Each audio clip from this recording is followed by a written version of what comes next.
Hey, what's going on? Gerald here. An all-new Walk and Talk with Gerald starts right now. And it's time to spotlight an exciting new playwriting from accomplished writer and actor Xing Mun called Anime Wong Persona, about the life and times of Hollywood's first Chinese-American movie star. She's an icon, she's a legend, and to this day, she is the moment. I mean, come on now. Come deep dive with me into Kai's creative mind, their journey as an artist, and what propelled them to bring Anna's story to the stage. What probably resonated with me the most was her persistence, even when all the odds were against her. She was an artist, and she didn't let anyone stop her. She had a vision that she'd be on the screen, and she would just hear nothing else.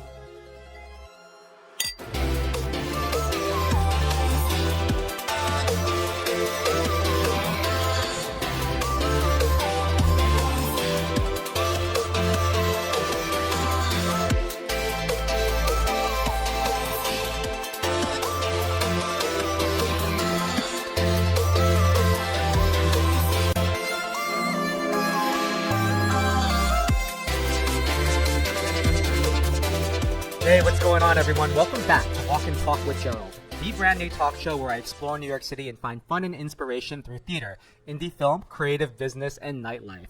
I'm so excited to continue my series and pick the brains of the people that inspire me the most. So a couple of months ago, I made a really great connection on the set of an episodic show to be announced. I'm not going to tell you what it is, but I had the best time. We were shooting here in Chelsea, Manhattan, and what I love about being on film sets is meeting the people. Like, I worked as a background actor, and I met this lovely, lovely person. Please meet my lovely guest, Xing Mun. How are you? I'm good. How are you? Doing much better now that you're here and having dinner with me at the lovely Lady Blue restaurant in the heart of Restaurant Row. Definitely check this lovely place out. They have the best cocktails, the best colorful cocktails, and beautiful, delicious small plates and large plates. Really, really exquisite setup. We had the most amazing cheese board, and we are super, super happy. Although I did not have any of my wings yet, so we'll be getting to that soon. But before I get into these wings over here, I really want to get to know you a little bit. So Kai here is an Asian American writer and actor born and raised in New York. So true New Yorker here in my presence. Yeah, my parents are from Kuala Lumpur, Malaysia. We're a Malaysian Chinese American family, and I was born and raised in the Lower East Side. I went to art classes at Abrams Art Center, where I learned ballet, singing, and acting. And then I would go to Chinatown a lot. I had like dim sum on the weekends and always had a great community there. Truly, truly envious. Like, growing up on Long Island just isn't as cool as but that's really, really cool. So I feel like just being immersed in the arts here in New York City, just having that in your life has really sort of informed your upbringing and really fueled your passion for acting and writing. She has a play reading coming out called Anime Wong Persona. So it's about the life and times of Anime Wong, the first Chinese American movie star. And it's going to be part of the Queerly Festival this month. It's going to be on Saturday, June 24th at 5 p.m. So for those who don't know Anime Wong, tell us a little bit more about this amazing, amazing woman. She was a little girl from Los Angeles with a laundryman dad and a big family. She used all her lunch money to go to the Nickelodeons to watch movies and then practice in front of the mirror. And she would just go follow movie sets, filming all around her neighborhood until they would let her be an extra or do some acting. Then she made her debut when she was older in Toll of the Sea, the first Technicolor film in history. And the rest was just history. She really proved herself to be really talented. Unfortunately, Hollywood was very racist still and giving her very dehumanizing and stereotypical roles. That didn't stop her. She went to Europe. She learned theater and did more films there and tried to start her own production company. And she would learn several languages, dance, and just do so many amazing things. Wow. You seem to have this encyclopedic knowledge about Anime Wong. And from my understanding, you knew about Anna since middle school. Tell me about how you first discovered upon this extraordinary, extraordinary artist. I saw her picture and a little summary of her in the corner of a little textbook at the back of the classroom library. So that's how I first saw her. She was just so beautiful and glamorous, and I never heard of her. So then I went to go research her on my computer, and I was just amazed. So your admiration and fascination for her really led you down this rabbit hole where you just wanted to learn more. So you read biographies, you read more articles, you immersed yourself into the life and times of Anna May Wong. What was it that really truly resonated with you about Anna? I think what probably resonated with me the most was her persistence, even when all the odds were against her. Like, her parents were ashamed that she wanted to be an actor. Like, at the time, in Chinese families, they linked being an actress to a sex worker. But she was an artist, and she didn't let anyone stop her, not the racism, not the demeaning roles, and not her family's disapproval, because she had a vision that she'd be on the screen and she would just hear nothing else. You yourself, you have been an actor and storyteller for as long as you can remember. So I feel like your life sort of mirrors Anna May Wong in a way. Would you say? Would you say? Oh God, I find her very relatable, because even nowadays as an Asian American, I grew up still feeling very dehumanized, even when we're in the 21st century. Yeah. Like, people are still surprised that I speak English. It seems like people are still surprised to find out that I was born in America, and even that I have my own voice and I like to talk and dance and act and everything. So I love that in spite of all that, you really, really stayed laser focused on your craft. So along with acting, storytelling, and creative writing has been your passion since childhood. So from my understanding, you were really big on fairy tales. Tell me a little bit about that. I loved fairy tales and mythology and reading. Like, that was the only way I think I ever got positive messages, because there was literally no one in my life who told me things like to never give up on your dreams, to stand up for yourself. I think my number one favorite fairy tale had to be Cinderella, because I just loved seeing hardworking people get their happily ever after. It wasn't just a fairy tale with a happy ending, it was a fairy tale where somebody got justice after all the struggles they went through. And cute shoes. So like me, I understand that you were really obsessed with TV as a kid. Yeah, I loved Cartoon Network, I loved Toonami, I loved Nickelodeon. Nickelodeon is my jam, yes. Of course. Yeah, I always wanted to be like a Nickelodeon star when I was a kid.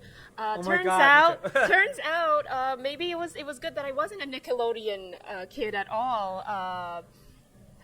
After seeing Jeanette McCurdy's book, so sometimes you dodge a bullet when you don't get a role. Okay? Yeah.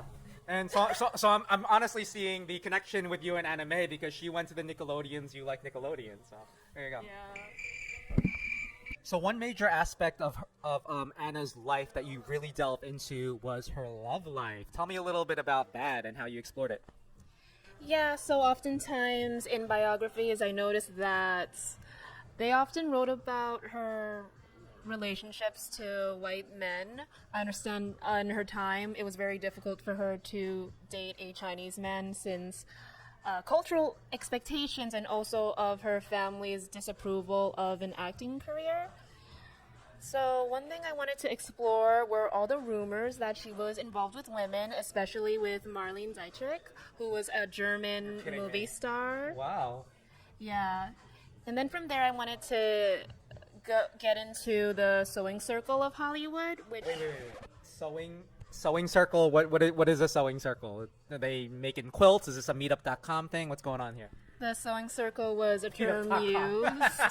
Yeah, a term used back then to describe the events and gatherings of women in Hollywood and starlets getting together to explore endless possibilities and express themselves in ways. I love that euphemism, endless possibilities. Yeah.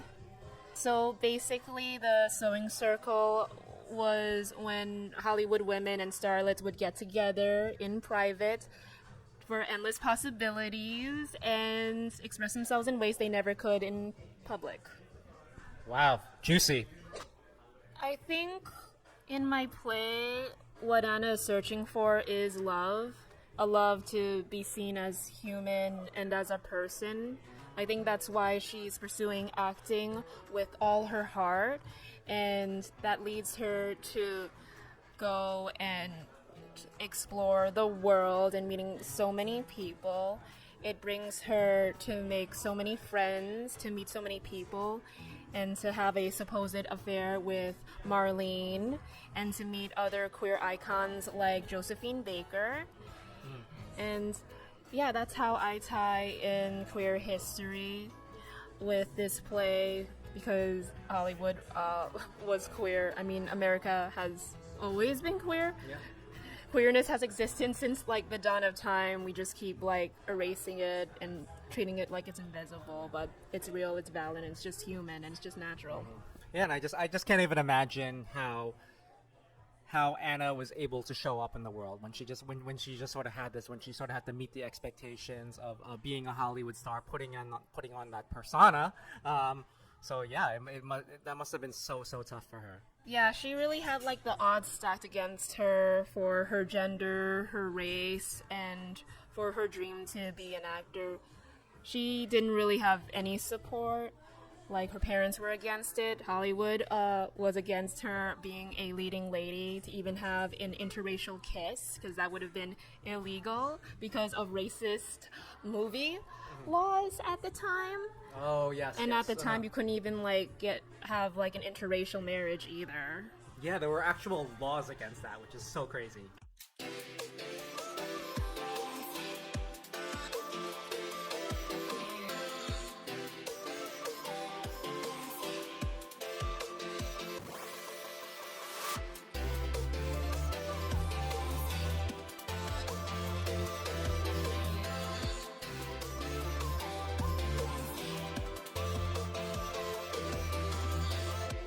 So you managed to get an incredible cast. Like, how did you get this cast together?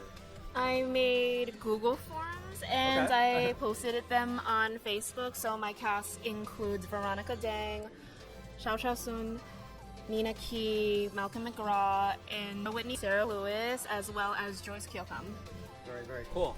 Bringing this vision to the stage, you have your actors, you're going to be doing tech. Like, what's possibly going through your mind right now as this looms on the horizon?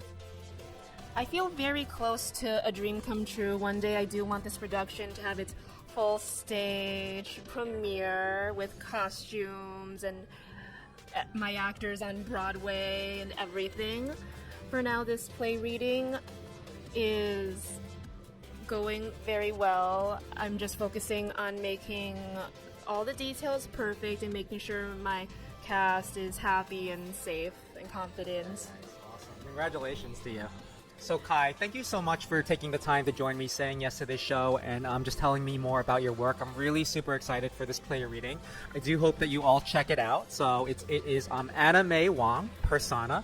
It's going to be presented at the Queerly Festival, presented by Frigid New York on Saturday, June 24th at 5 p.m. Eastern Standard Time.